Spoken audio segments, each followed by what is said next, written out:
Talking with Chris O'Brien, the author of The Mysterious Valley in 1996, which basically went over all of the mysterious happenings here in this valley that's over 7,000 feet in elevation. First of all, Chris, thank you very much for coming on to Parallax. I really appreciate it. Welcome to Paradise. First of all, this area. You live in Crestone. It's a very newly developed area in the San Luis Valley. Can you tell us a little bit about the history of this valley, both geographically and historically? Well, that's a tall question, but basically we're a very remote area on the Colorado Plateau in south central Colorado, and this is the northern end of the earliest incursion by Europeans into North America. And it's a very remote area in that the subculture, many generations of Hispanics and direct descendants of the early conquistadors live here. And there's quite a tradition of all kinds of strange and wonderful things here. And juxtaposed to the subcultural beliefs here, you have your modern day UFOs and unusual animal death phenomena going on. And I personally feel, based on 6-7 years of investigation, that this is, without question, America's most anomalous region. There's more stuff going on here in the realm of the strange, the wonderful, the mysterious, everything from treasure legends and religious miracles to Bigfoot, to cryptozoological creatures, to Indian legends. Pretty much, if you can find a strange, potentially paranormal phenomenon anywhere in the United States, chances are you'll find it here. Mm-hmm. Spoken well. Your quote is beautiful, and obviously when you began your research 6 or 7 years ago, you embraced the tar baby. Once you got the goo on you, you couldn't get it off. You had to dig. Yeah, the tar baby I equate to having first-hand interaction with some of these mysteries that I've just mentioned. And if you're at all curious, these mysteries tend to be like a tar baby. Just be careful what you grab onto. I've been working about 4 or 5 years very, very diligently not to kiss the tar baby. So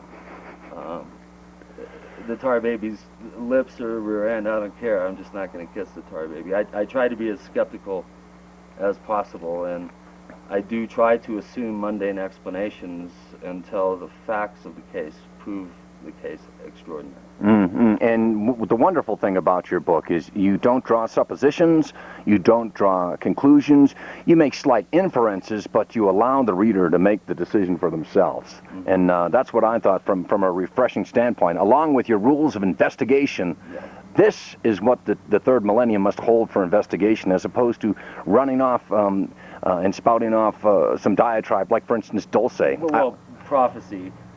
As soon as somebody that I respect in the investigative realm of ufology and other pursuits, investigative pursuits, as soon as they start prophesizing, I start to break out in these weird bumps and I start itching. That's the one thing that I really feel is drawing the line. As soon as you buy into a particular conclusion that you have some sort of vested interest in, you completely compromise yourself, because you're running around looking for the data to support your own particular conclusion. Mm-hmm. Let's talk about, I guess, what brought the San Luis Valley to the globe's attention was the death of a horse in 1967. And subsequently, there have been more UADs, unusual animal deaths, or cattle mutilations, as the public refers to it. But could you refer, I guess we were misled. We thought that the horse's name was Snippy. Well, it's quite a confusing scenario and completely perpetuated by the original owners. Snippy the horse occurred about 20 miles south of here, south of this beautiful sunset here. And it literally was the first thing that really brought this particular huge alpine valley. It's the largest alpine valley on the planet. And the Snippy case brought the first international attention to this particular place. And very interesting, the horse was found September 8th or 7th, depending on which version you believe. missing all the tissue from its neck or shoulder area to the tip of its nose, and the bones were scoured and polished white, ghostly white. Very controversial case. UFOs were seen on the property the day before. Of course, the obvious connection was made between the huge disc outside the ranch house, and the next day they find this horse in this condition. Well, this case definitely was the granddaddy of all the cattle mutilations, even though it was a horse, and it wasn't mutilated in a classic sense. And in answer to your question, the horse, the horse's name was Lady. Snippy was the sire, and Lady was a colt. And according to the owner, Nellie Lewis, she said her explanation was what? That what happened to? Flying saucers killed her horse.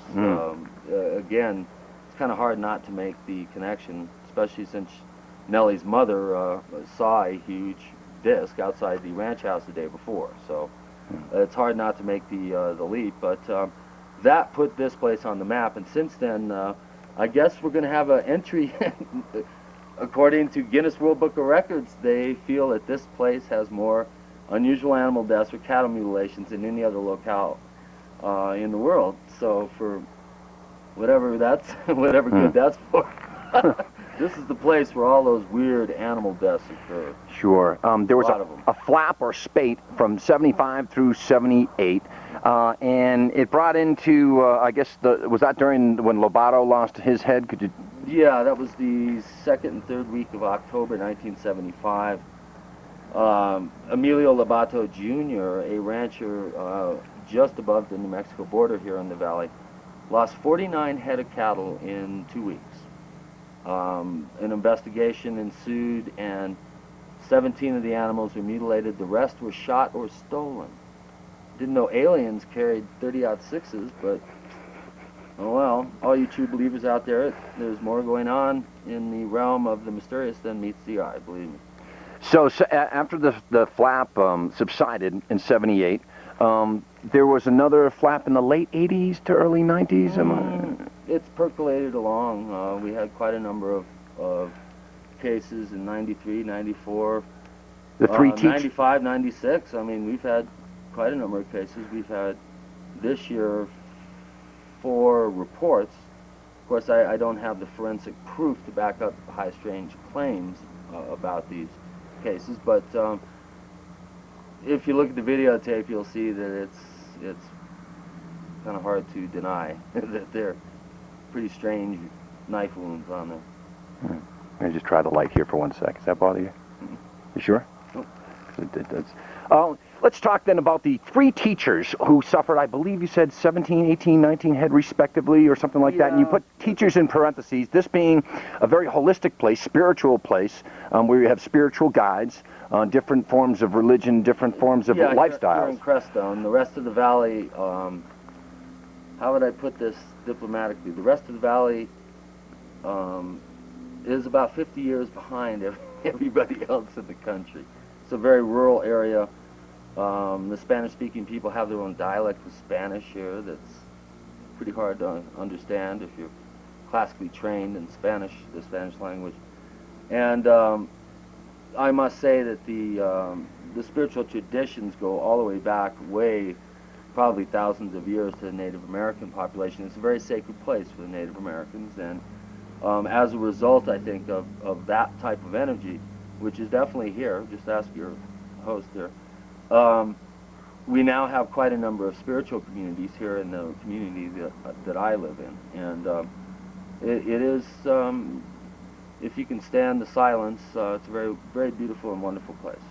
And coined the Bloodless Valley by Native Americans, I see some irony, because when you look at a mute, there is no blood, there are no tracks. Usually the alimentary canal is cored out from the esophagus through the anus, give or take an eye, an organ. Sometimes in one gruesome case that you mentioned on your fabulous website, they took the brain and the spinal cord. Now, people say these are cults, and I retort to that. My response is, well, if Dr. Michael DeBakey doesn't have better things to do, like sit on his yacht or shoot golf in the Caribbean, than to come out here huddled in black hoods, screwing around in helicopters, he's got some serious time problems on his hands.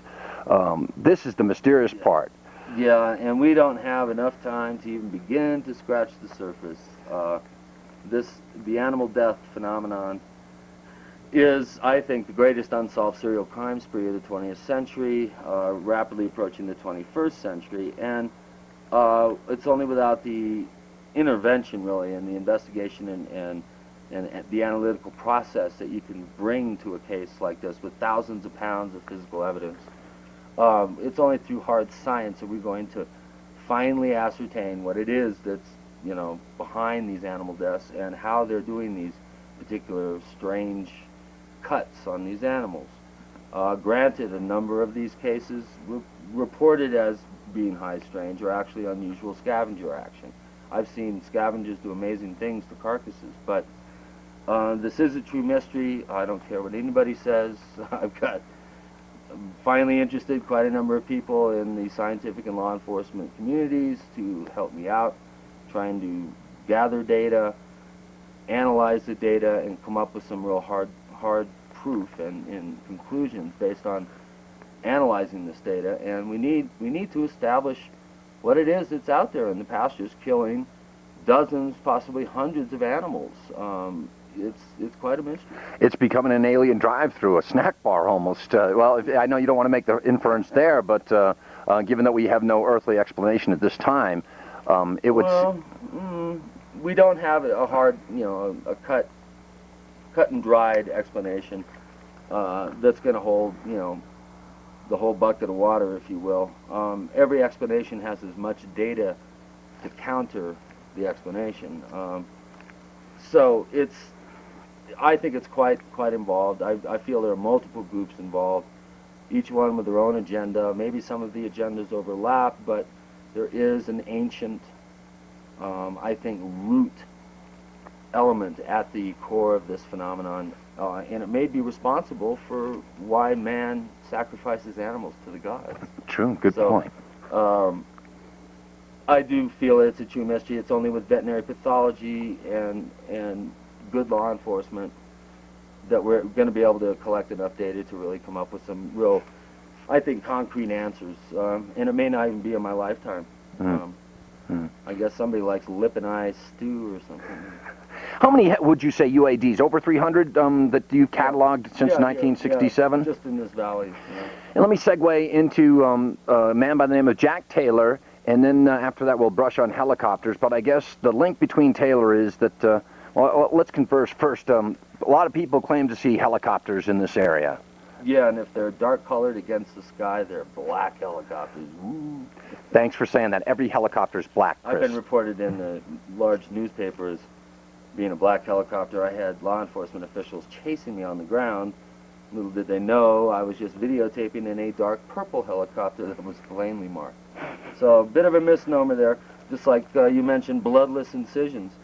Only 1 or 2 out of the 30 or 40 cases that I've investigated were truly bloodless. So it's not as prevalent. All you have to do is turn the thing over and you'll find out real quick it's not bloodless. So you dispel that notion. Oh, absolutely. It's like black helicopters. It's a misnomer.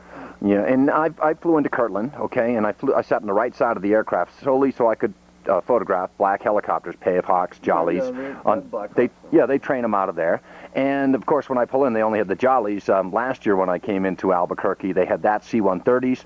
Let me ask you this: have you seen C-130s? Usually, when you talk about special operations, C-130s go hand in hand with the helos. Have you seen any around? Oh yeah, almost daily at times. Really? We hear them almost daily here. We're right at the edge of a very large, low-level flight operations and training area, the La Vida MOA. Military operations, yeah. Military operations area. They're trying to expand it. Most of it is on the other side of the mountains to the east of us, and they're trying to expand it over the mountains to the west, right along a major corridor for a lot of our unusual object sightings, which is kind of curious. And since this expansion is sort of up in the air right now and has been for about a year, it's interesting to note that most of our anomalous object sightings dramatically fallen off since the Air Force tends, I think, to be sort of stepping lightly here in the valley. And it's an interesting thing to note that I personally feel that upwards of 70% of our UFO sightings are actually very terrestrial, and many of the sightings could be of secret, esoteric, sort of exotic technologies that our government is operational with. I often say that Orville and Wilbur flew in 1903. 69 years later, we're whacking golf balls on the moon. So you have to look at the exponential progression, perhaps, of avionics, and moreover, perhaps we're at the end of our tether where fossil-fueled aeronautica is concerned, that they've sought a different means of propulsion. Yeah. Where they've gleaned that from, Chris, is wringing the fossil-fuel dollar exactly. out of the old energy sponge. Yeah. You were talking about the Levita MOA, Military Operations Area. This is a great little fishbowl. You're surrounded by mountains. You can fly low. We're radar invisible below 18,000 feet. Okay, right. So you can conduct low-level operations. But interestingly enough, Chris, I have not seen one aircraft since I got out of Albuquerque. I saw one contrail coming in near Del Norte. Yeah. And that was about it. And when the Air Force mentioned they were going to increase sorties and drop 10,000 flares, I said, oh, they did that in Phoenix. That's right after the Phoenix lights. They drop a lot of flares, man. So you've seen a lot of flares? On the other side of the range, almost every Friday night about 8 o'clock, they do their little light show for us. Oh, really? And if you're out far enough in the valley, you can see them. And I've had a number of reports that coincide with reports from the other side of the range of them dropping flares. People out here reporting objects in formation, things like that. Very similar to a Phoenix sort of scenario. Whether the flares are part of legitimate operations or they... Disinformation. It's disinformation. They fly conventional aircraft and exhibit unusual lighting arrays, which I find very intriguing, trying to emulate something that the conventional craft is not. And, what a perfect rural little social laboratory to check out some of your PSYOPs agendas. Let me ask you, where do you think they originate from? Is it Fort Carson? Is it Peterson? Do you think they're coming from the west from Michael, or are they coming all the way up from Holloman and perhaps Kirtland? Haven't a clue. Probably all of the above and then some. Okay, so there's no way they don't originate from the east, perhaps, when they come. They just come from sure any... They do, man. I mean, we're 20 minutes away from, Fort Carson, Buckley, NORAD at Cheyenne Mountain. We're 40 minutes away, not even 35 minutes away from, half an hour away from Falcon, Lowry. So, I mean, in Kirtland, you just fly right up, right up to Santa Fe, hit the Espanola Valley and make a little left turn and you're right in the valley. Nice little corridor. Yeah, 20 minutes away, 25 minutes away from Kirtland. Holloman. Who knows? They could be coming from pretty much anywhere. They can refuel these things with the tankers and stuff. Sure. It's not a big deal. Sure. And who knows? Maybe they're utilizing fuel systems that aren't really limited in range like conventional jets and helicopters are. Mm-hmm. We see conventional activity here almost daily. F-16s, C-130s, choppers. Got some great footage of all the above. So, they're here. There's a presence here. I almost feel like there's a DMZ, sort of everything west I pay attention to, and everything east I go, oh yeah, that's our tax dollars that were at play. Sure. Given your exposure, and you certainly have not been condescending about the military, you've been giving them a fair shake. Sure, they got to train their guys somewhere, but I'm wondering who are they training to go up against? Mm-hmm. Our Air Force, I think, is pretty much unmatched, and our ability to project that Air Force anywhere on the planet is unmatched by any country. And it just seems to me that flying around these multi-million-dollar planes, and every time you lift off in a jet or a helicopter in one of these multi-million-dollar machines, you spend thousands of dollars just to turn the thing on. I question the need to maybe expend as much energy and resources in the training and flight operations area, but they're making a point of it, aren't they? Hey, I got to live here. I've almost been shaken off 3 stages of scaffolding by F-16 that went 40, 50 feet away from me. So, I've been there and done that. I know why a lot of the people around here don't want to put up with the low-level overflights. And I think it's kind of cool though. You get an F-16, right over your head. Wow. Sure. It's And this is not the MOA proper here either. No, this is just a VTR. This is just one of their little aerial highways that they zip by, and It's a very complicated scenario, I think, here. There is something going on. I do think the government knows at least something about the energies involved in some of the mysteries that I tend to hear about and investigate. And I think that there is a special sort of quality about this place that does um, lend itself to very close scrutiny. Mm-hmm.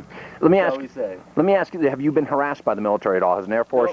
Nope. Okay. And let's lead on to that. Not by the military. I had a guy. MIBs or something to that effect. Well, I had a guy from the. How would I put this? He handed me a card. He was a director of the Institute for Social Architecture. DISA. Uh-oh. Oh my God, you've been visited by... I got to get out of here. Shit. I tell you, just like you, John, I meet a lot of interesting folks out here. I'm just an average guy having fun, have an interesting hobby, love to investigate weird stuff, and you know, I do have a real life. I work my ass off and pay my bills and play music and get creative and you know, have fun with my life, and I'm really having a good time investigating all this stuff and at least trying to establish and format a database and start to really, you know, compile a database. I've got a 70,000 word sighting log. Goes back to 48. Wow. My information is open to anybody, and you ask, have you ever been hassled? No, because why would they hassle me? I'm like an unpaid asset for them on the ground. Who knows? And I think... they're learning from you too, Chris. Well, I think the people that, you know, at one point were following me and all the weird stuff that was going on with... It's pretty tough to get away with on-the-ground surveillance in a small little place like this. You know, everybody... you know, you pick it out quite easily. But they're watching my back. They're supporting me. They're helping me in terms of, you know, lending their moral support, I guess, unbeknownst to me. But I am not an operative for the government, never have been, don't plan to be. And why would I need to be? I give away all my data to anybody that wants it. That's right. And plus, you know, that's one thing that I have a problem with ufology is when they try to chop the military out at its knees. Let's just say, perhaps, there are aliens. The only defense, and their job is to protect us, was a cover-up because either A, out of ignorance, B, submission, or C, if you listen to some of the conspiracy stories, compliance. But they did their job, and because life might have changed, Well, think about it. Who did the job? If there was actually some sort of cover-up or a compartmentalization of this knowledge, let's go with the assumption that what you're saying is correct. I have some reservations about this theory, but for the sake of argument, let's say that there was a cover-up back in the early, possibly the mid-40s. The people that did the covering up are now passing that lie onto their children, who are now our age and now assuming some sort of power and control in society. Now, I think that lie would weigh very heavily on the shoulders of the children, being manufactured by their parents' generation, and I think that bodes well for any kind of information disclosure, like the Project Starlight process that Dr. Stevie Greer is undertaking, like several other private efforts. Lawrence Rockefeller is pouring quite a bit of money into quality research of some of these subject areas. And I do feel that there is hope. These subject areas are out of the closet finally, and they should stay there. The bottom line is, if there is some sort of cover-up, I'll bet you the people covering up are a hell of a lot more confused than we are. Good point. Spoken well. What's the relationship with Jack Taylor, who purchased a big grant out here? Legally, none. There is none. It's hearsay, but it's hearsay from two sheriffs from a county. And, you know, the Constitution does sort of outline the sheriff as being the most, you know, powerful person in your particular personal sphere of influence in your region, your locale. And I think it's interesting that all these supposed thousands of cattle deaths that have supposedly occurred, not one person has ever been publicly accused of aiding and abetting people that are mutilating cows. And it just blows my mind that none of the reviewers of my book picked out that I finally came up with a name that 2 county sheriffs said that guy was involved. The helicopters were landing and taking off at his ranch. They were going out mutilating animals. And if it wasn't him, he knew about it and was aiding and abetting them. He was shot over it. Well, he was shot over a lot of things. Okay, sure. But that land that he was supposed to turn it into akin to the Boston Common, Yeah. and where I'm from, out of Massachusetts, and he never Yeah, did. Boston Common is the only other commons area in the country besides what is called now the Taylor Ranch, but should be, I think, the, what's it called, this, La Sierra Commons, which was given to the people of Costilla County as soon as that part of the country was annexed by the United States after the Mexican-American War. And these people had these 77,000 acres. Anybody could go up there, hunt, fish, gather firewood. And this slick guy comes along and wrangles private ownership of it in '62. And the thing is still in court. The litigation has gone on, what, 33 years now, I think? 32 Wow. years? There's still, it's never been resolved. The guy was slick. He had some good lawyers. Well, a land war occurred, and Taylor has been accused by ranchers and law enforcement as trying to scare some of the ranchers into selling out to him because he wanted to grab more land outside of his ranch, 77,000 acres, and his neighbors were bearing the brunt of his wanting to expand his operations. But it's all hearsay. It's all based on circumstantial evidence. The only restraining order ever given, I think, a sheriff in Colorado, where the sheriff has been given a restraining order to stop going on to a property, is Sheriff Ernie Sandoval back in the 70s, when all this was going on, was barred by the courts from entering the Taylor Ranch or even investigating them. He had to stay, 100 yards away or something. And it's just very interesting that his next door neighbor should have 49 head of cattle shot, stolen, or mutilated in the space of 2 weeks. I find it very, very intriguing. Coincidental, to say the least. Let's talk about, before we get into the other stuff, let's talk about the cheap fireworks, the UFO sightings that occur in and around here and Greeny Mountain, which maybe you could point out to me sometime, because I looked at all the other mountains. I couldn't see my map, which was Greeny. Takes a while to get used to the environment here.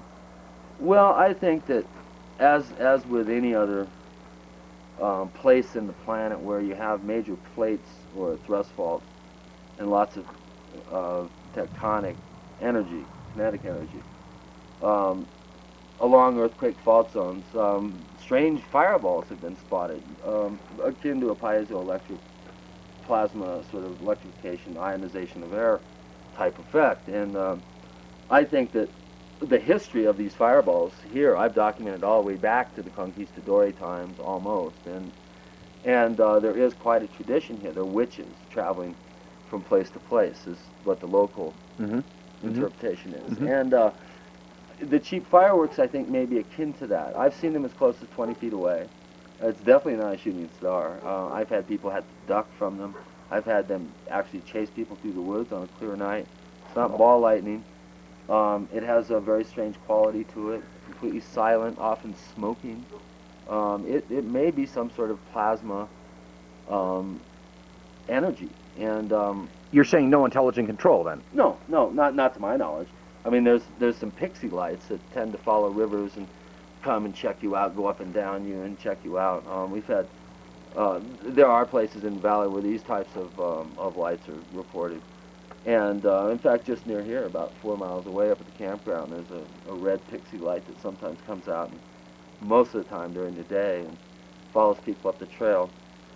But these types of light phenomena are one of the most common types of sightings. The other common sightings are red orbs, red or orangish orbs, that tend to get more orange as they get larger and tend to be more ruby red when they're smaller. And we have quite a number of reports. I've seen them innumerable times. Not sure what those are. They may be akin to some sort of drone or RPV, some sort of remote piloted vehicle. Could be military, I don't know. But we have tons, you name it. Triangles, big Yeah, I was going to stars, say, now you have daylight sightings. They're Cigars. triangular, right? Cigar-shaped, size of aircraft carriers. What's up with that? flying at single-digit speeds in the middle of a military operations area. Why is the Cold War over again? Drenching in sarcasm. So Have you ever seen anything aside from these lights? Have you seen cigar-shaped objects, triangular craft? I had a little thing in the MOA zip 150 yards from me, probably 12 feet, maybe 15 feet long. Looked like something out of the Jetsons. 1 o'clock in the afternoon, driving along Highway 69. Ooh, this thing flies right 50 feet off the ground right in front of us. It was like, whoa. With a bubble on top is what you're saying, a almost little like the cupola on Jetson. top. George's. Yeah, it's like a jet, something out of the Jetsons. Did you see a pilot? I thought it was either like a headrest or there was some, could just make out some dark kind of shape inside, just poking up over my line of sight of the hull of the ship.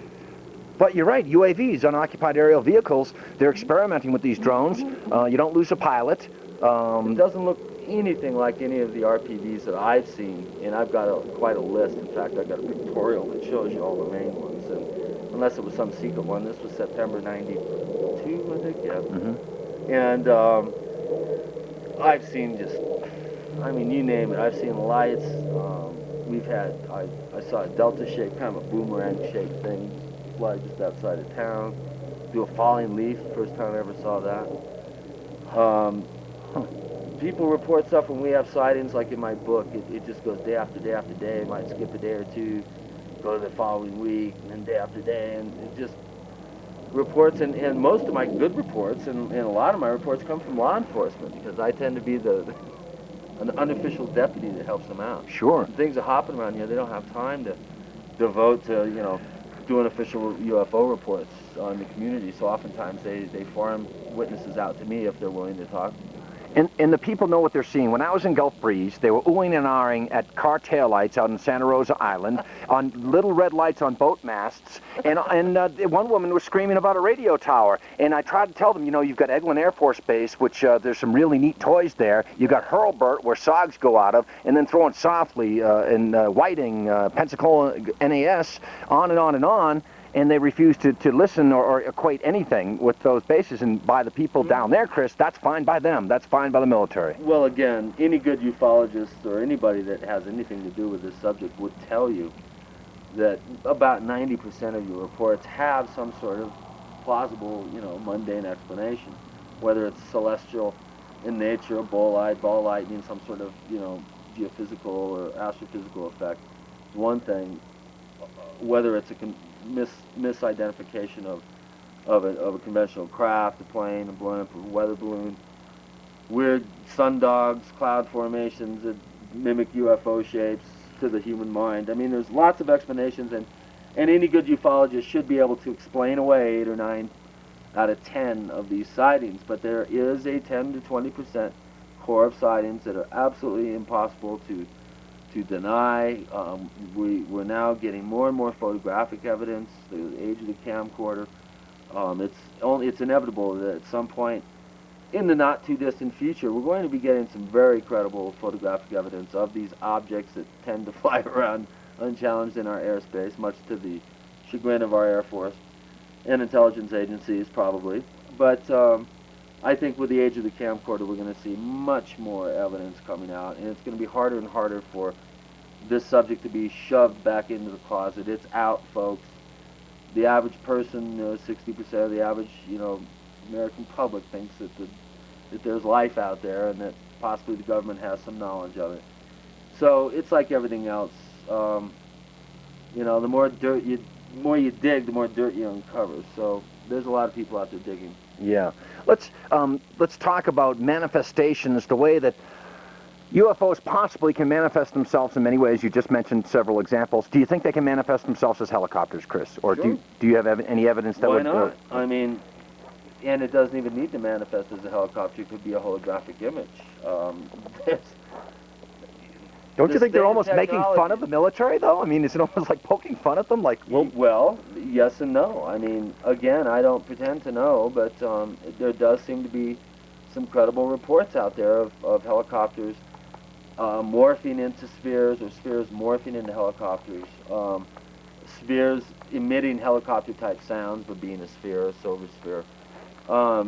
There are some real credible reports like that, and whether it's some sort of psychotronic weapons platform, some sort of holographic technology, whether it's some sort of psyops, very conventional, terrestrial, secret, black ops project designed to test the perceptions of the local population, or whether it's something truly high strange, is completely open to question, I think, in many of these cases. And whether it's, if there are some truly strange examples of this, whether they're from another planet or another galaxy or another star system is a bit improbable, at least in my estimation. So we have to be careful what we want to believe in. Sure. A report emanated from Washington State, I believe Redmond, whereby people saw these silent, floating black helicopters. They become gravely ill over the next 24 to 48 hours, recover completely. You mentioned in your website about the woodpecker signal that was sent by the Soviets into our embassy in Moscow, trying to get them ill. Has anybody become ill after seeing one of these quote-unquote helicopters that you know of? Not here. Good. Again, the one case that does spring to mind, of course, is the Cash Lundgren case in Texas. Helicopters, many dozens of helicopters were seen in close proximity to a sputtering, sparking, diamond-shaped object which hovered very close to the family that happened to witness this back in the early 80s. And they became sick. They developed what were akin to radiation-type poisoning symptoms and developing cancers and whatnot. And there were helicopters associated with that, but the obvious leap is that it was the weird thing that seemed to be in trouble, the diamond-shaped object. It probably zapped them. So I don't really know of that. It's the power of your tax dollars is quite something, viewers. The state of technology and all kinds of societal and behavioral control mechanisms is quite beyond belief. We've had knowledge of how to modify human behavior, either individually or collectively, for quite a number of years. There's quite a body of evidence to support the sort of the keeping under wraps of a lot of the results of quite a bit of science that's been done in these areas. And if they're going to fly a helicopter over your house and spray something at you, and you get sick, and obviously the question is, well, why would they want to do that? The government needs quite a bit of, they need a real good reason that they can back up. Did you say they need a rat, i.e. guinea pig? Is that what you were referring? Well, they need a reason. They need a rationale to conduct those types of operations. And if it is something masquerading as helicopters, again, the whole intent and the agenda would, immediately, you would have to call it into question. I mean, why would they want to do that? Why does Farmer Brown lose his cow, his Bessie? I don't know. It's we live in a very strange and wonderful world. Just be careful what you wish for. There are economical and societal concerns, obviously, if some of this this new science or this buried science were to get into the public mainstream. I still think that they fear that War of the Worlds broadcast and the Brookings Institute report. Yeah, that's true. But then the recent panel that was put together of scientists and investigators, Peter Sturrock's panel that was released their findings last month. I mean, that's the first official scientific inquiry on a real, credible level of participation from all corners of science. That's the first time in 30 years that we've had that kind of legitimacy. I believe paranormal investigative work and UFO investigation, ufology, and unusual animal death investigation. These are not pseudosciences, folks. These are proto-sciences. And, a lot more resources, a lot more focus needs to publicly be trained on these mysteries in order for us to really make any headway. It's a true mystery, and there's no question in my mind that this particular place here happens to be at the epicenter of one very, obvious place where these things take occur. Can you tell me that story? It really frightened me, the yellow whirlybird. In a nutshell, you were interviewing somebody that encountered a yellow whirlybird 13 years hence? Right, 13 years before. And lo and behold, you get up the next morning, son of a bitch, and what comes over your house, Chris? A yellow helicopter, an old MASH 1950, 51 Bell helicopter. I was just flabbergasted. A ranching family had their seed bull taken that was mutilated June of '80, and I found through the sheriff's department I found a photograph of this bull and was able to track down whose bull it was and everything, and went out to interview them, and they told me the story that this yellow helicopter, this old-fashioned mustard yellow helicopter, had flown over their house, and it looked like it landed in their field, and they went out the next morning and their bull was mutilated, and about 20 minutes after it landed the prior night, it had flown back in the direction that it came, right over their house. They got a real good look at it, and they told me this story. I went home, and in the morning I was reviewing my notes, and I'll be darned if this thing just didn't fly right over. The whole town saw it. It was a paranormal event. These things, they only have a 90-mile range, and it's 60, well, it's probably about 40 miles just at the nearest town. So it's quite inconceivable to me that someone would be flying around in an antique helicopter, especially that color. And the timing between being told the story and the next morning having it appear was... A message? Well, I don't know. Maybe the message was somebody saw it a few months later flying up 17 over an army truck. Maybe that was the message. Okay, sure, sure. I want to talk about Nellie's diary, and I'll put in briefly, I guess the story goes, they're cleaning out, is it Nellie Lewis's house? Yeah, well, Snippy the horse, you're going back to the Snippy case. Yeah. Nellie was the owner. And the diary, there's people cleaning out the house, two odd-looking... It wasn't really a diary, as it turned out. It was just a handful of loose-leaf pages torn out of a spiral notebook that was found in some boxes of trash. Nellie committed suicide in '76, and her husband just stashed a lot of her stuff out in one of the outbuildings, and when he sold the place in '90, I think, or '89, they had a work party, and they were cleaning out the shed, and a friend of mine happened to be there helping out, and he found these pages that had Nellie's name on them, and were descriptions of different types of entities and what they said and what they wore, and pictures, drawings of their ships, and this emblem that they had on their robes, and all kinds of pretty strange stuff. But two guys that happened to be at the work party, it turns out nobody knew who they were. Everybody thought they were somebody else's friend. Well, the pages disappeared that afternoon, and it was found out shortly after these two guys had left, and both of them kind of looked out of place, and it turns out everybody thought somebody else knew them, and they went back to the house where they had left these pages, and they were gone. And so I trust the guy implicitly. I mean, he's quite an amazing soul, the guy that actually found the pages and went through this experience back in '89 or '90. And these guys, they reeked of your classic Men in Black symptoms, i.e. they were wearing strange clothes. Yes and no. And they didn't look like they were dressed for a work party.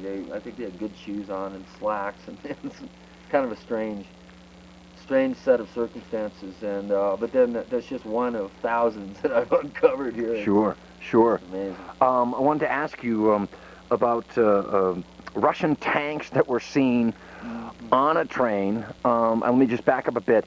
The story came out in Popular Mechanics a few years back about Area 51 being moved, and I figure if you and I can talk about it, perhaps they mentioned Michael Air Force Base. I know that area of Utah. Utah. I hunt fossils out there.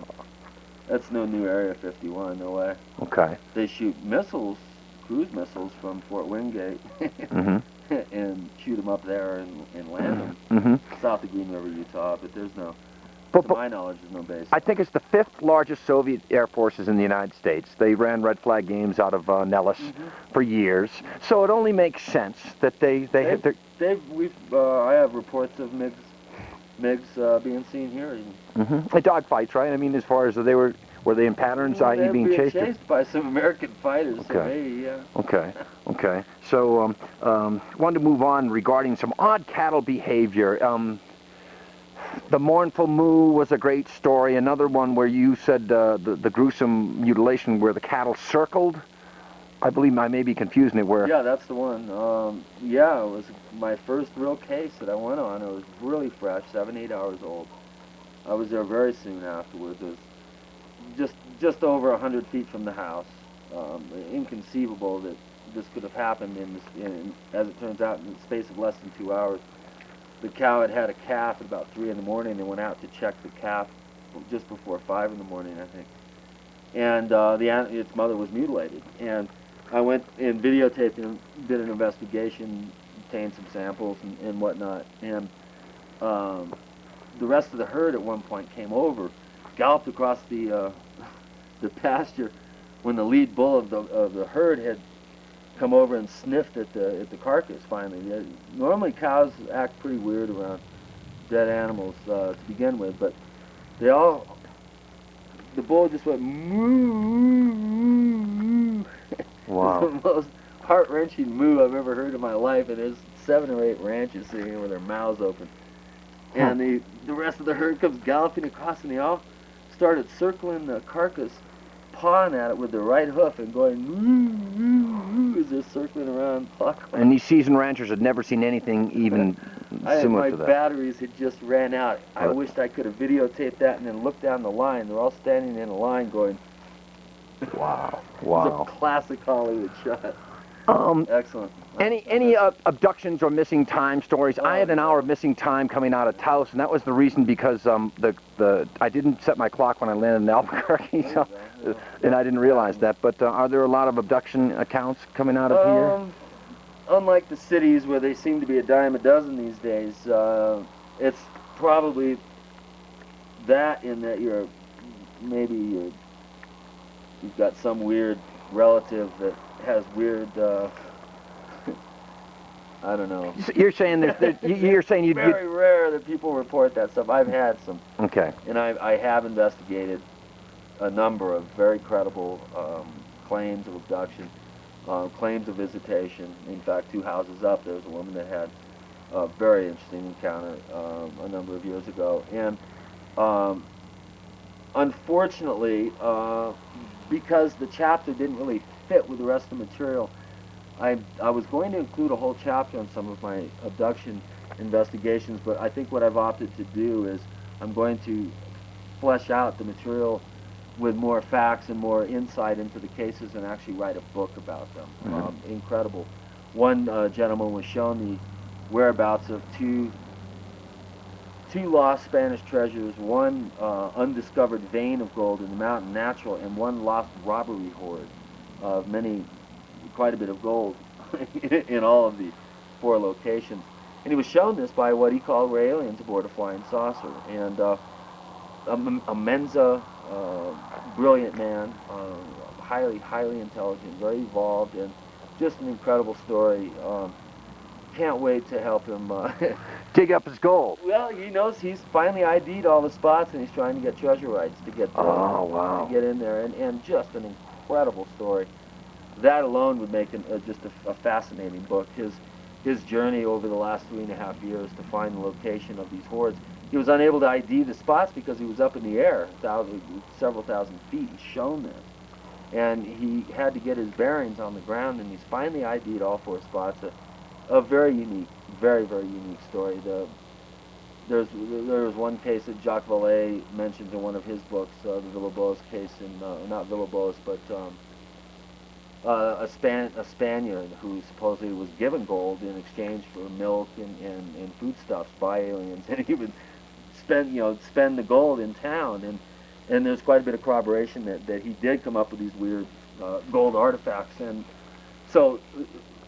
But these types of cases are very, very rare, where you have actual instructions and shown locations of things. Like everybody asks the aliens when they get abducted, well, how do you propel your ship? And this is our, free energy device, and they give them all these directions about how it works, and then these people spend, sometimes years trying to duplicate the technology. It's quite a fascinating thing about the human psyche and how it equates its experience to knowledge. And this particular case of this abductee is amazing. There's another one too on the other side of the valley. This woman, her diary, all the times I have sightings, her diary completely corresponds, and she couldn't have known many of them back early on in my investigative work. She couldn't have known the dates. My sighting log is not that public, but it's just fascinating, some of the cases that I have encountered here. Abductions are very intriguing. They're a monkey wrench in many benevolent space brother theories, and there is definitely something going on. But in the Middle Ages, maybe it was the incubus and succubus, and the sylph and the wee folks, and I mean, we've always had weird sort of abductee scenarios all through history. So it may just be a new version of that, something ancient. You've written for Fate magazine, amongst many. You've been on Strange Universe and Sightings. The most famous, I guess, Sightings profile of you that got you a lot of attention was the NORAD event. Could you tell me a little bit about that? Well, I mean, just basically, oh how can I say? I know it's a long story. Talk about a can of worms. A light is seen going down. I'll in January of '94, early '94. January 12th. Okay, right? 94. A light is seen going over the valley, over Greeny Mountain, I believe. Well, it was actually a formation of 7 battleship-sized glowing green orbs seen by a lieutenant colonel who used to fly fighter planes for SAC. So In Del Norte, right? He's in Del Norte, He was on the other side of the range, about 70 miles away. He saw them go down into the valley. He projected their route on a flight map that as soon as he got home. And it turns out it was within 1.5 miles where a mysterious heat bloom was reported to the Rio Grande County Sheriff by NORAD. Out of Cheyenne Actually, Mountain. FEMA supervisors, Federal Emergency Management folks who supervise NORAD personnel.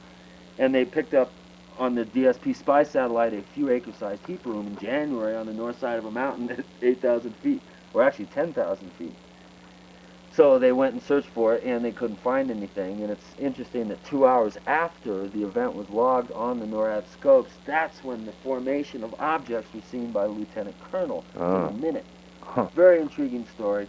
Exactly 11 years before, something very similar happened near Gallup, New Mexico. The same day, almost the same time of day, same day of the year, 11 years before. So just an amazing case. You could almost write a whole book just about that case. I feel it's the dark horse UFO event in the United States in 1994. Excellent. Jumping to a little different creature, the translucent monster story. I found that fascinating. I guess I'll Prairie dragons. the prairie dragon, is that okay? Could you just enlighten us? I guess you're working on a house of a family. They claimed that they had seen some sort of entity run out of their stereo unit and then out through and out through the wall. Yeah. You go over there. You're doing it. You're finishing up your job. You're right about to leave. Many times now. And the little bastard screws in front of you. You've seen them in your own house. Yes. Could you tell me about what they look like? I don't know what they are. Not everybody sees them. Normally, 9 times out of 10, they're a peripheral vision thing. You see something just off to the side. They look like what, mini T-Rexes? I mean... No, they kind of have a shape like this, with a tail. Almost like a headless, pointed sort of, like this shape. And they're about this long with a tail, and they travel about 8 inches off the ground. Animals react to them. Fiercely, i.e. They bark at them and try to chase them. I've only seen, on this one instance that you are referring to, I was looking right at the spot where it appeared. And it went through the opening of a fence with pickets, so you could see through the pickets. And it just went across the opening. And I was like there, 2 steps. It was about, well, I don't know, couldn't have been more than 12, 15 feet away. Just amazing. And I found out the Navajo, who, this is the furthest northeastern corner of their particular stomping grounds, if you will. The Navajo have some sort of tradition that calls them like a prairie dragon, I guess would be the translation, or some sort of astral or partially manifest energy form. They tend to move in straight lines. Sometimes they're seen in packs.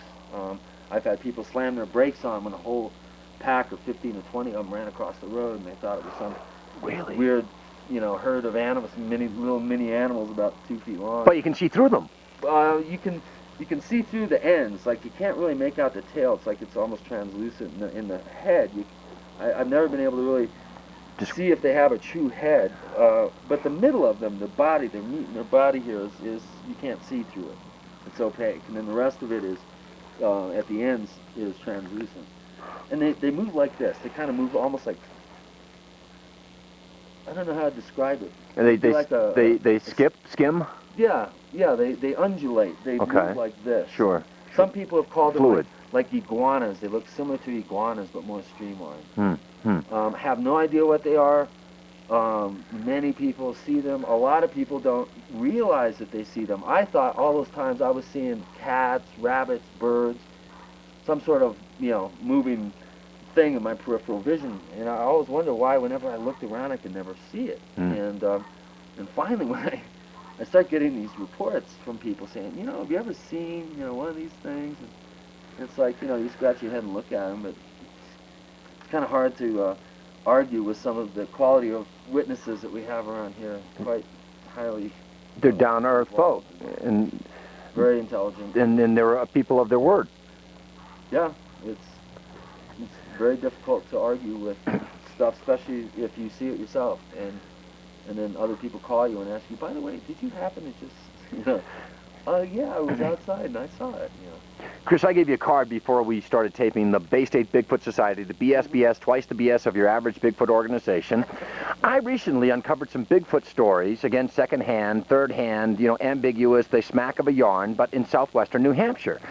Lo and behold, I'm looking at your website, and you mentioned it in the Mysterious Valley, that there have been anomalous man-beast anthropoid creatures being sighted. Can you name towns? I know you've been very unspecific purposely, but I was just wondering, I came in through 64 from Taos. Is there a chance over Wolf Creek Pass that I passed through any of these areas? Remember last winter when Bobby Unser got lost in the wilderness area on his snowmobile? Yeah.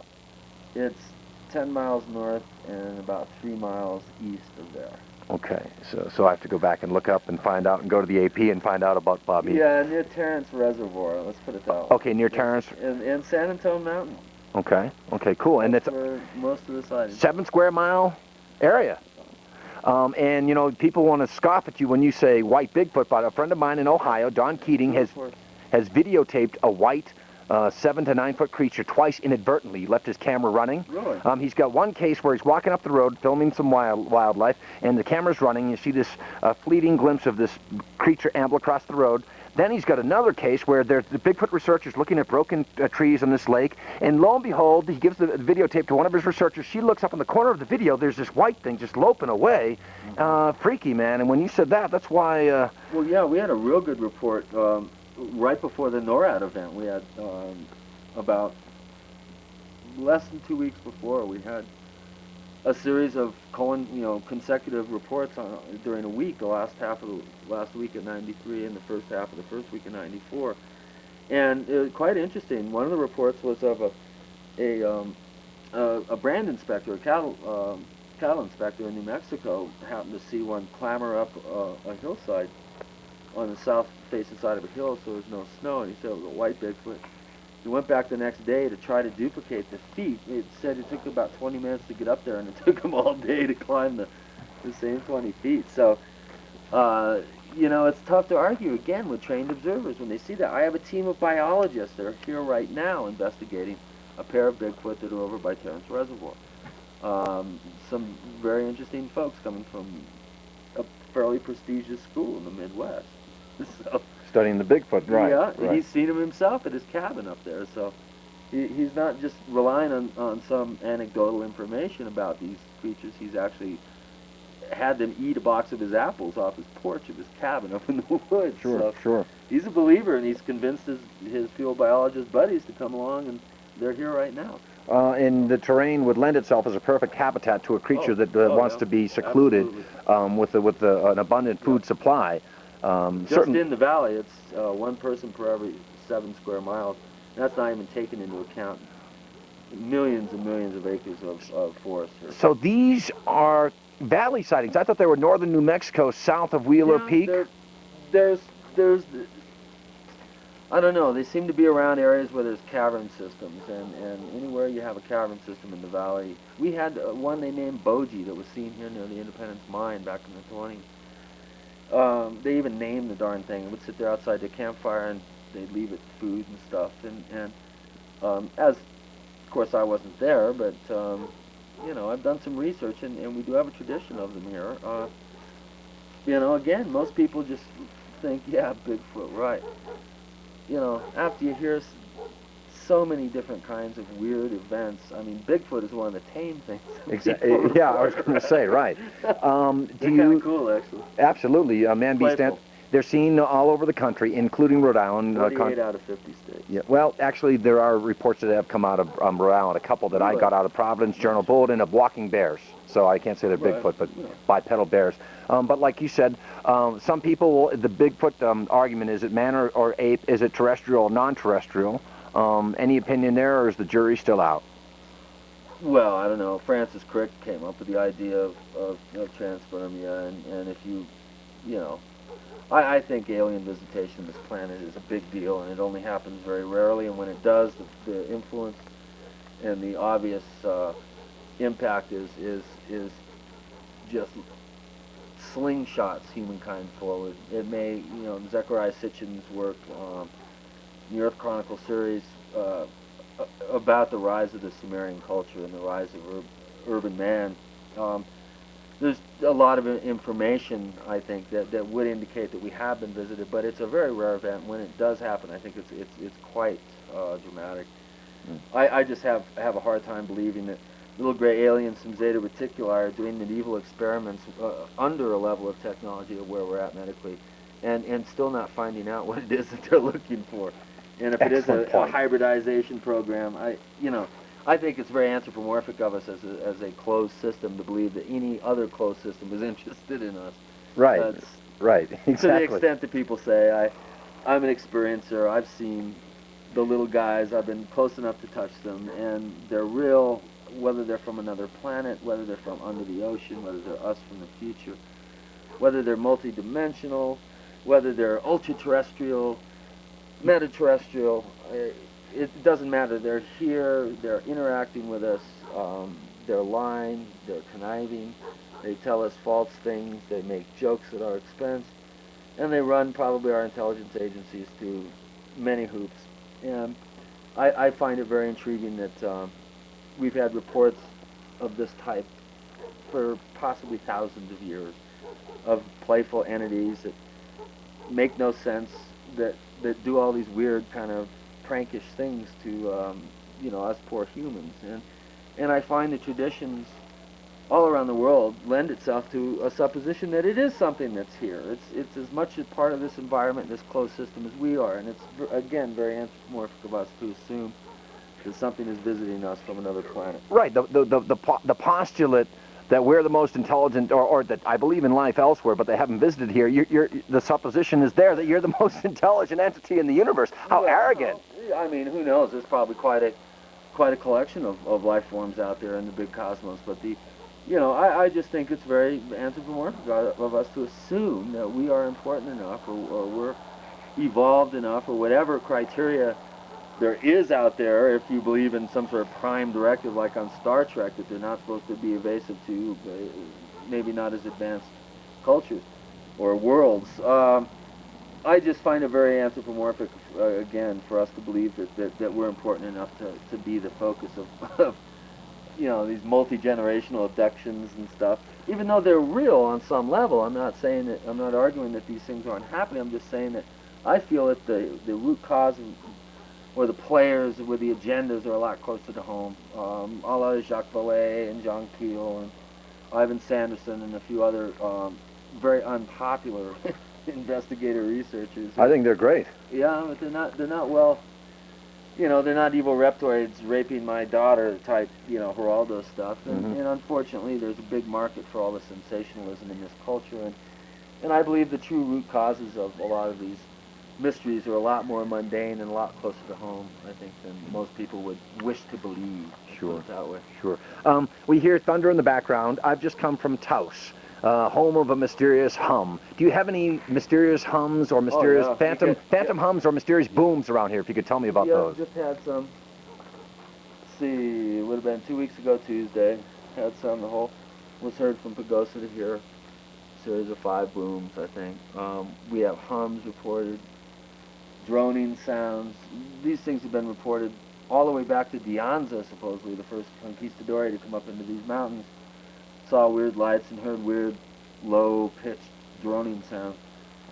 It's something that just happens out here.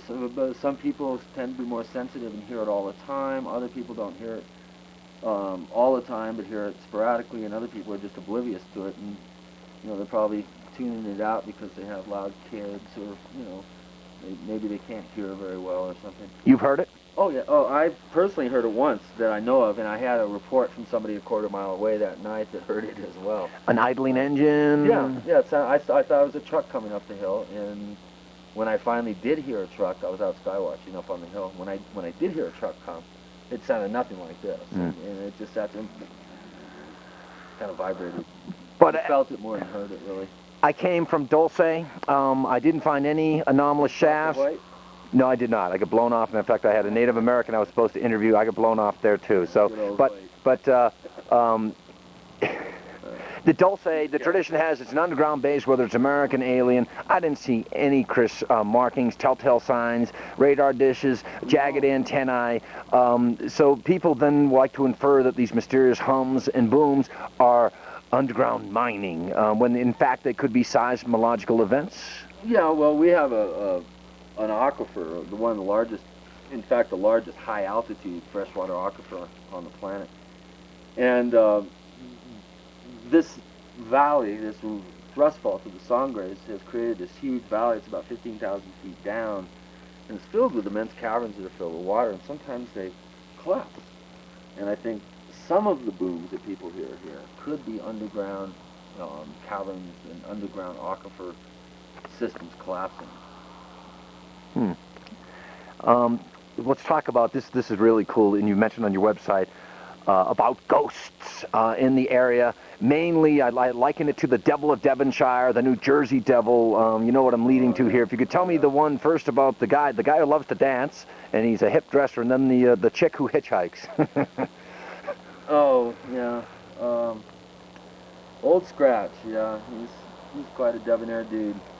He dresses... Many areas in the Southwest have a tradition that may even go back to an old Aztec legend of an urbane gentleman that shows up, a stranger, shows up in a cantina in one of these little Spanish communities where they're drinking sinfully during Lent.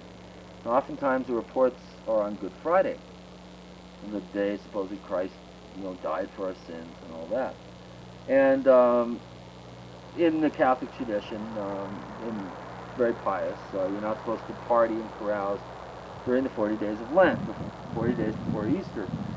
And of course he always shows up during Lent and tends to walk into a cantina. Everybody kind of notices who's this good-looking, tall, dark, and handsome stranger, and he either plays with the band, talks him into letting him sit in, or he dances with the most beautiful girl in the place. But at some point, either a tail pops out of his pants, a spade tail, or he loses his shoe and he's got a cloven hoof, or horns are on his head, or his eyes are glowing red. There's many variations on the theme, but it's quite amazing how many of these supposed appearances the devil has made around these areas. It's very intriguing folklore.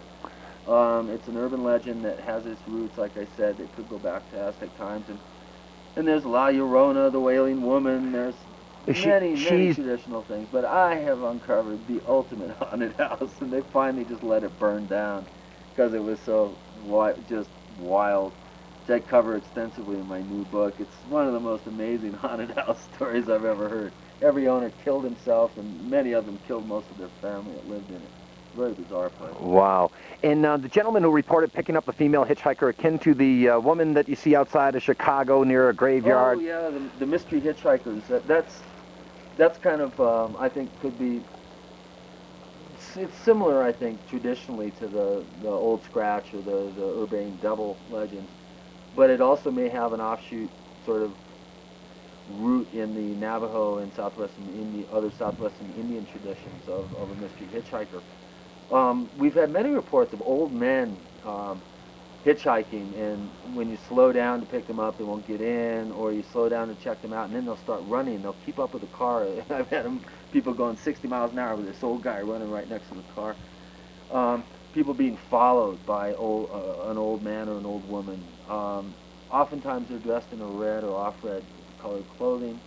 A gentleman picked up a woman hitchhiker, and she got into his truck. It was late at night, and he was taking her into town. She was dressed in red party clothes, and he looked over at her, and he noticed that she had goat legs instead of feet. She dematerialized from his car, very pillar of the community, insisted on filing an official report. Too many credible witnesses have reported too many bizarre things for there not to be something going on around here. Let's Sure. put it that way. I want to close on the San Luis skull, crystal skull. Oh yeah. Throughout you documented very well on your website. Yeah. Excellent job about all the crystal skulls that have been uncovered throughout the world. Obviously linked to ancient Native American tradition. And you get a call one day from a woman who says, "I got something. I don't want to tell you what it is. Come on over and take a look." She tried to hoax me. What, I found the actual glass sculptor who made it. I have 4 of them. Wow. Okay, so in other words, this glass It was skull. a hoax. It was a hoax. And Wow. I covered my keister pretty well in the book with that. I suspected it. I talked to some of the experts and they scoffed at the whole thing. So I figured something was up, and lo and behold, the artist's name is Brad Shadis. He lives in Denver. He's quite an amazing glass sculptor, and he makes these skulls to sell at the Day of the Dead festival down in Santa Fe. Does he sell Roswell debris too? Does he make that too? Because the day I was in Roswell in April '96, man, a guy came in with a Volkswagen bumper. It was his fault. He put it. It was her neighbor where she found the skull on the fence line. The neighbor, it was their son who made it, and he put it there as a talisman on the property. And so you do a little investigative work, and you return phone calls, and you follow up on things. And hey, sometimes you got to be the bearer of bad news. All the New Agers that were venerating it and channeling for days and coming up with all this stuff and all the weird stuff that happened around it. All was real stuff. It happened to me. Because I was going to say some of it. And so, I think it was a perfect example of how collective intent into an object can make it powerful. Can actually manifest, unusual phenomena around it. And I cover it quite extensively in my new book. Sure, because I was going to say, given the crystal skull, you would have hit for the paranormal cycles. You would have had everything from Bigfoot. You don't have. I'm asking you, do you have a lake monster out of San Luis Lakes, or have you seen anything out of that? I wanted to ask you that in the water. They found a platypus at 11,000 feet in Como Lake. Wow. 1966. Wow. Another errant animal. They've seen white buffalo up there at 11,000 feet too. Really, and the white buffalo carries significance to some Native American tribes. Yeah, they're seen as an apocalyptic vision. Sighting I'm referring to happened at Winchell Lakes on Blanca. So in closing, I guess given this interview taking place on August 20th, 1998, the United States military has just retaliated against terrorists, a Saudi dissident living in Afghanistan. We bombed Sudan. So this indeed, the San Luis Valley, the La Vida MOA, could be a training ground for low-level operations, for insertion operations, simple incursions. Stuff. I refer to this place as Area 52. Ha! So we have quite a bit of prototype and operational weapons and psychotronic platforms testing here. It would appear, again, it's a be careful what you invoke. Usually what you fear you invoke, and we fear terrorism abroad. And if we think 50 cruise missiles, Tomahawks, are going to take out a guy that's worth tens of millions of dollars and who is sponsoring privately terrorism efforts against our country, if we think that 50 Tomahawks is going to do anything but stir up the hornet's nest even more, I think we're really fooling ourselves. Buy your antitoxins, get your gas masks now, because we could be on the cusp of chemical war or biological war here with these terrorists. Yeah, and God knows if you get nerve agents or biologic agents being used as weapons of mass destruction by very fanatical groups, it just, you might as well just start rereading, Nostradamus and everything else, because if you release biologic agents in a closed system, God knows what could happen. Yeah, and in closing, again, in this country, I can go down to a store tomorrow morning at 7 o'clock, don't have to wait in a line and get milk and bread as opposed to queuing for 4 hours to get sawdust bread. I can pray in any temple, synagogue, church that I want to. I can denounce the government, spit in its face without fear of reprisal. I love the government. There's not many people that do that here. I'm just saying, I love this country. I'm very lucky to be an American. My attitude with the military is let the boys play. Yeah, they got, trillion-dollar defense budgets. They got to spend their money on something. So, it's your tax dollars. And if it were an alien incursion, like you said, it's Lilliputians versus Gulliver. You're not going to win that battle, Jack. Yeah, so it would appear. Although, it's interesting that 98% of the money on the planet and the resources on the planet are controlled by 2%, and 2% of the population is represented by 98% of the lawyers. There's something kind of off there a little bit, and I think we have a long way to go as a culture. But you're right. I mean, I would not want to be anywhere else but in paradise. My attorney passed away recently, and I told his son is one of my best friends. I told him that I know he's in heaven. He said, "How come?" I said, "Because there are no lawyers in heaven." And I said, "God probably needs to retain counsel." So, any remarks closing about the valley? If people were to come out here, obviously it's a nice. Many are called, few are chosen. I like that. If you like 40, 50 below in the winter, and long droughts with no rain, semi-arid environment, if you walk around in sandals, you'll hate the prickly pears. A lot of real kind of rural type folks here. It's a place to visit. Spend some money. Support our local businesses. Mm-hmm. But very few people can hack it here. Mm-hmm. Well, Chris O'Brien, author of The Mysterious Valley, and an upcoming book that is you don't want to Enter the Valley. Into the Valley. And enter. Enter the Valley. Okay, yeah. Great. That's coming out. We're looking for probably a 99 release. The cover. Oh, great. Let you sure. cover Appreciate taking your time, Chris. Thanks for coming on Parallax.